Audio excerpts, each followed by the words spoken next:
Hey, it's Mr. Lagarde, and we're going to talk about a couple of things. We're going to actually do what's called a double entendre, which means in the movie world, we're talking about one thing, and what we're really meaning is something else.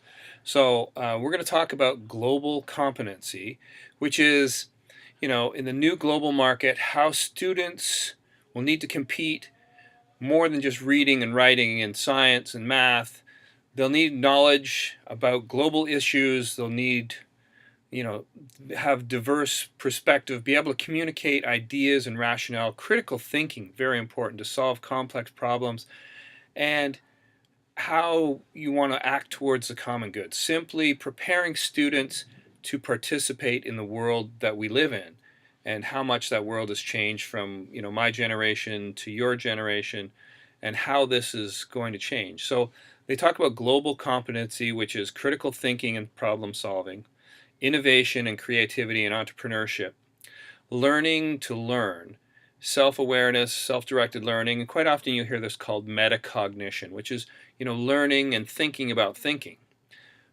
Collaboration and how that has changed. You're not going to go to a meeting. You're going to be on the web. How you're going to social media, how you're going to communicate, communications, and the last one, global citizenship. And we're going to do this using a program called Apple Motion. And Apple Motion is Apple's special effects engine, but more importantly for what we're doing, it's all about creating titles. And we've done a lot of filmmaking, so now we're going to take the time to learn how to make a video or film that's about demonstrating something. So we're going to talk about global competencies, we're going to create titles and talk about that using this special effects engine called Apple Motion, and that's where the kind of double entendre.